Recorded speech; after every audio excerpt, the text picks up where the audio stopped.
या कपड्यात बघितलं ना तर म्हणतील कुठे येऊन फसलो काय माहिती। वामन कसा आहे हे तुला माहिती आहे आणि मलाही माहिती आहे। तू आधीलाही भारी होतीस आणि आता पण भारीच आहे। जगात एक नंबरची ताई आहेस तू। रिअल इस्टेटच्या काही जाहिराती आहेत त्यात तुला कुठल्या एरियात राहायला आवडेल ते सांग मला। वामन्या आणि आईलेनी आपली सेपरेट चूल मांडायचे ठरवले। नको रे जाऊ।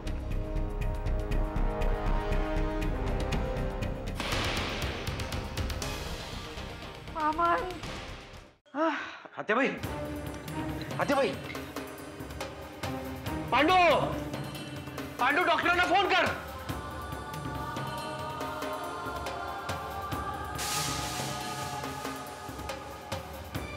आत्या, आत्या, आत्या काय झालं? आत्या, पण आत्याबाईला काही झालं ना तर तुला आणि अहिल्याला माफ करणार नाही मी। चला आत्या,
काका काय झालं आत्याजीला? अगं ज्याच्यामुळे घडलं त्यालाच काय विचारते?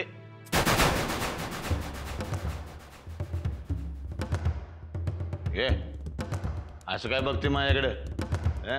देवधर्म करणारा माणूस आहे मी।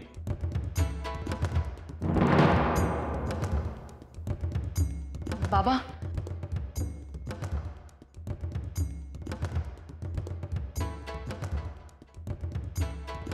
बाबा काय झालं आत्याजीला? काही झालेलं नाही, तू काळजी करू नकोस, मी आहे ना। जा तिला बघून ये जा।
हॅलो सॉरी मी तुम्हाला अचानक फोन केला पण काही हरकत नाही. जशी त्यावेळेला पेपरमध्ये बातमी छापून आल्यानंतर तुझा फोन येणार याची खात्री होती तशीच या वेळेलाही होती. म्हणजे मी तुम्हाला कशासाठी फोन केला हे तुम्हाला माहिती आहे? घरात काहीतरी वादावाद झाले असतील, नरसिंह वाईट बोलला असेल, चिडला असेल किंवा तुला घर सोडण्याची नामुष्की झाली असेल. म्हणजे आम्ही घर सोडणार याची तुम्हाला खात्री होती तर? नाही, नरसिंह तुला घर सोडायला भाग पाडणार याची खात्री होती. पण आता मी काय करू?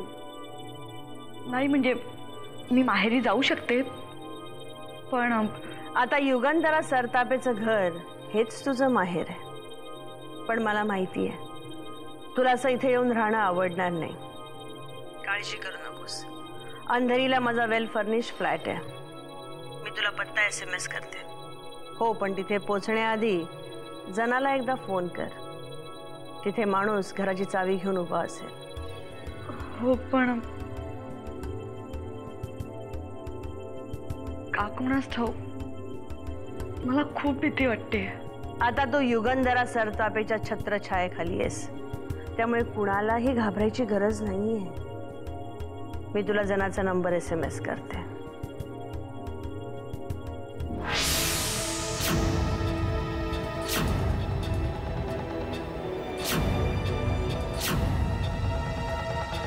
बघ काय हाल हवाल किल्लेदारांच्या घरातली.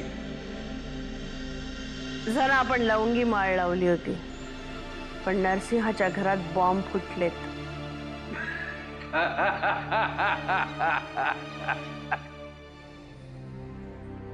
तसं काळजीचं काही कारण नाही पण त्यांना जपावं लागेल हे निश्चित.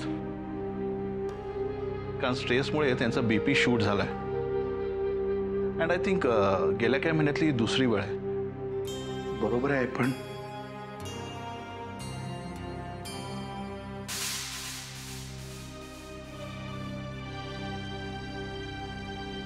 डॉक्टर साहेब काय असेल ते आपलं खरं खरं सांगून टाका.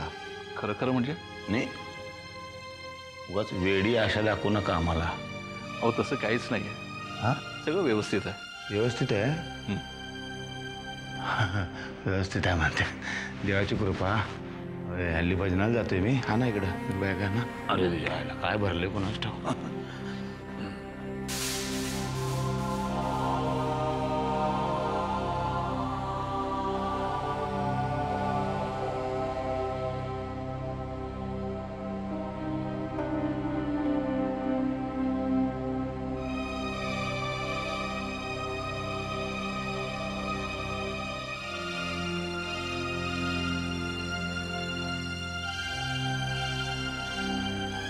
काकू बाबांना बोला.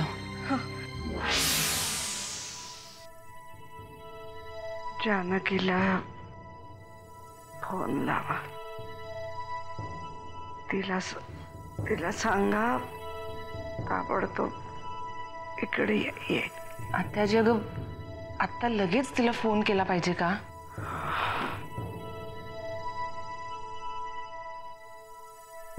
हे तुटणारं घर फक्त ती सावरू शकते.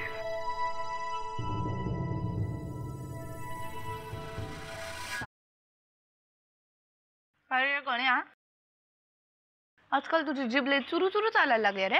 हा मग तू तिथला रुपा माझ्यावर झाडते म्हटल्यावर काय माझं डोकं फिरणार नाही का? जणू काय इकडे तुझाच रुबाब चालायचा आधी. हा मग माझाच रुबाब चालतोय इथे. तू किल्लेदार असलीस ना तर तिथली कळलं का? इथे माझं राज्य आहे. हा शहाणपण आलाय तुझ्या अंगात. आता काय सकाळी उठल्यावर चॉकलेटचं दूध लागतं म्हणे. हा मग लागतंच आपल्याला त्याशिवाय शाळेत नाही जात आम्ही कळलं का? हा पैशांच्या त्या गुळगुळ्या मिळायचं ना त्याच्यावर आठवडा घालवायचा तू. आणि आता चॉकलेटचं दूध.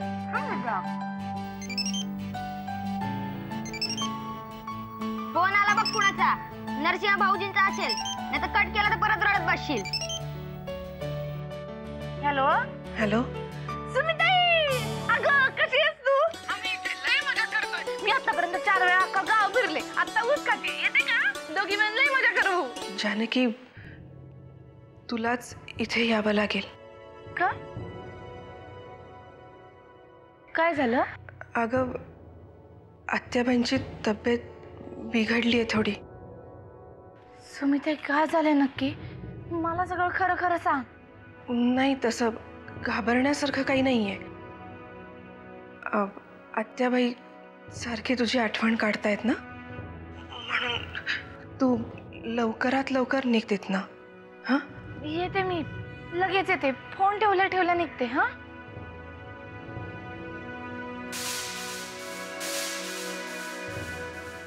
आत्याबाई, जानकी येते.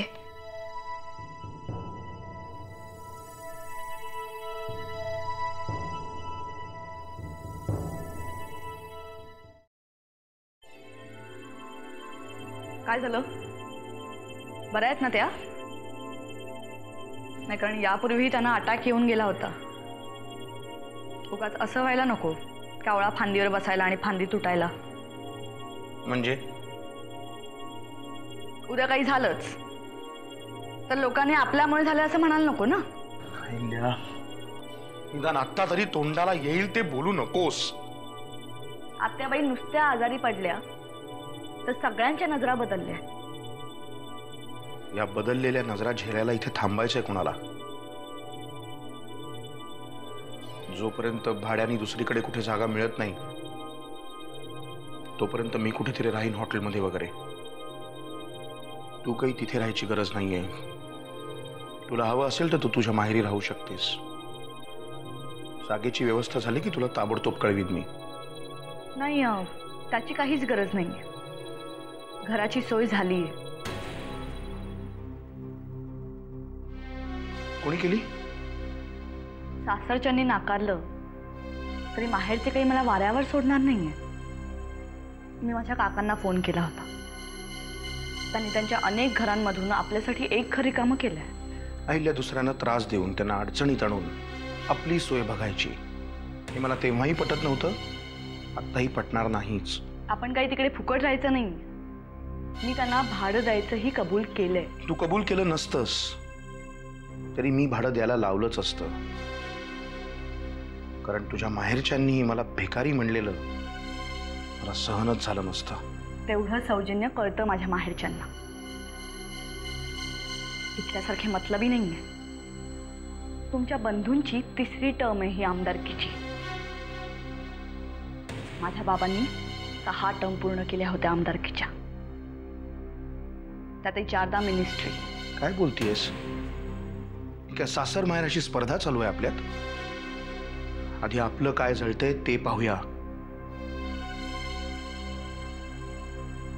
आज मी तुला सांगतो अहिल्या, आपलं या घरातलं सामान बांधायला घे.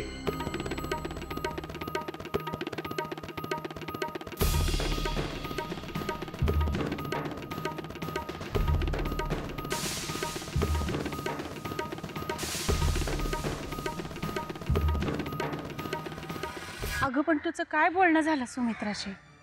काय नाही ग, आत्याबाईंना थोडं बरं नाहीये आणि त्यांना माझीच खूप सवय आहे ना, म्हणून जसं असेल तसं बोलवलंय मला.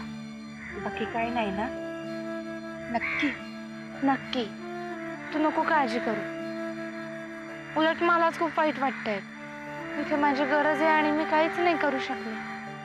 बोरी बघ, तुझी गरज तिथे जास्त आहे. मी काय गडी माणसाकडून शेतातलं काम करून घेईन. बाबा, माणसं कशाला पाहिजे? मी आहे ना. नुसतं बोलू नको म्हणा, त्याला करून दाखव. ताई, तिकडे गेल्यावर आत्याबाईंना सांग की मी येईपर्यंत चांगल्या ठणठणीत बरा व्हा. पोचल्यावर फोन करून कळ. माझी काळजी करू नकोस. अगं, एका आठवड्यात शेतावर कामाला जातो का नाही बघ. येते.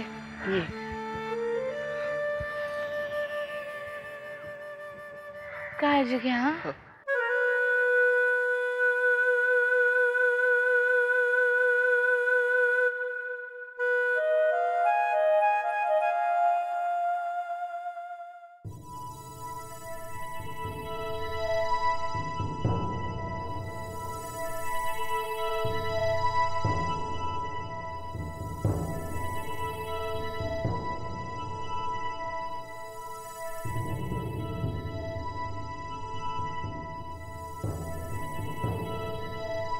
येतो मी. आमच्यात येतो तेव्हाच म्हणतात जेव्हा एखादा माणूस परत येणार असतो. जातो मी. बाहेर जाण्याचा रस्ता त्या दिशेला आहे. ह्या घराची दारं कुठल्या दिशेला उघडतात हे मी चांगलंच ओळखतो.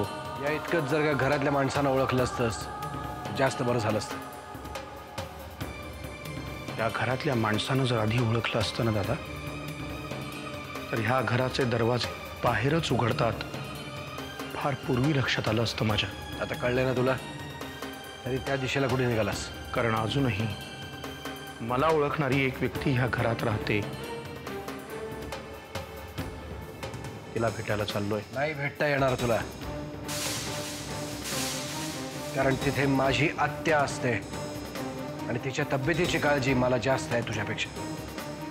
आणि तुला एवढं घर सोडून जाण्याचा सोसच आहे ना, तर चालता हो.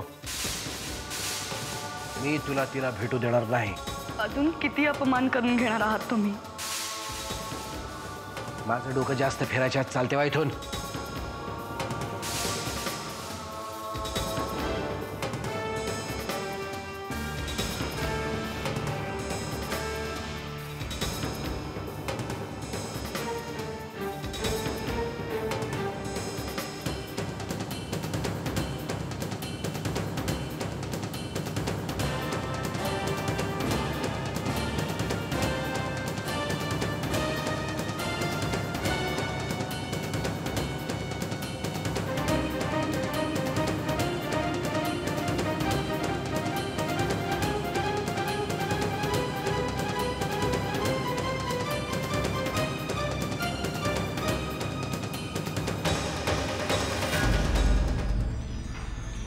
काका,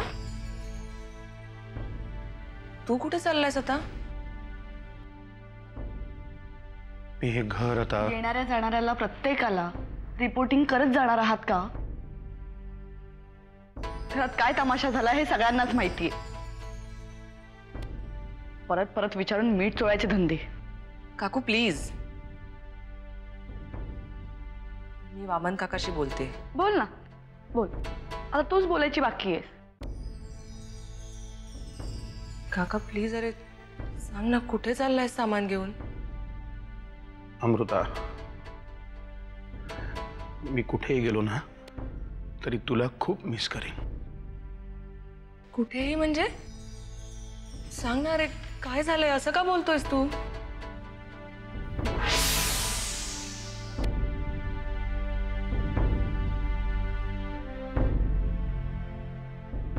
चल येतो. एक मिनिट. काय झालंय ते कळल्याशिवाय मी तुला जाऊ देणार नाही. अमृता, मी हे घर सोडून चाललोय. आपलं नातं तोडून नाही जात आहे बाळा. येईन ना तुझ्या लग्नाला.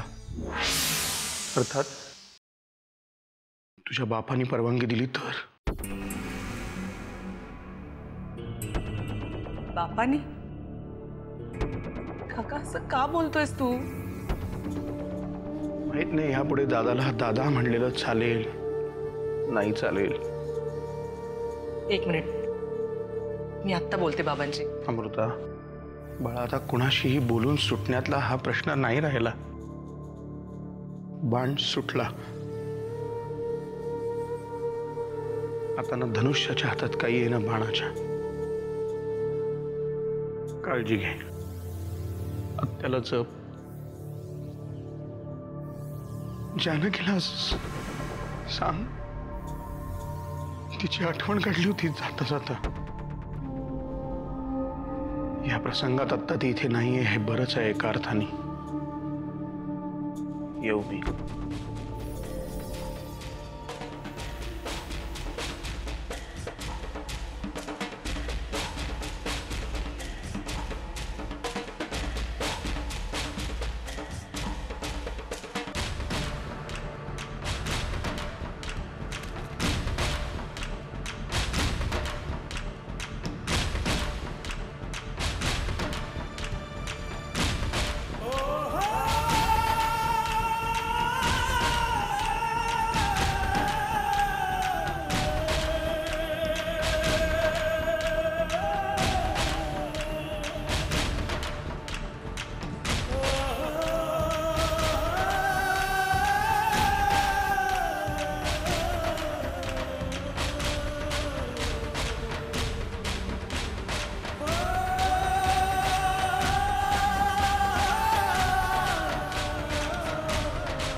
आज खूप दिवसांनंतर बोलतोय तुझ्याशी. आज तू असतीस तर कदाचित जानकी असती तरी मला काय करावं कळतच नाहीये. बाबा काय झालंय? वामन काका घर सोडून चाललाय. या घरात कुठेही बोर्ड लावलेलं नाही.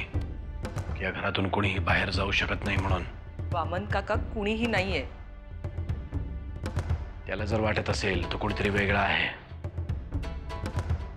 या घराशी त्याचा काहीही संबंध नाहीये, तर तुम्ही काय बोलताय मला काहीही कळत नाहीये. त्यालाही कळत नाहीये तो असं का वागतोय ते. त्याच्या बायकोला आमदार व्हायचंय. बहुधा त्यानेही काही वेगळी स्वप्न पाहिली असतील. नाही, एक मिनिट, काहीतरी मेजर घोळ होतोय. बाबा, अहिल्या काकूच्या चुकांची शिक्षा तुम्ही वामन काकाला नका देऊ. नाहीये तसा. कित्येक वर्ष आपण एका माणसाला ओळखत असतो आणि मग एक दिवस अचानक तो आपल्या चेहऱ्यावरचा मुखवटा काढून आपल्या समोर उभा राहतो.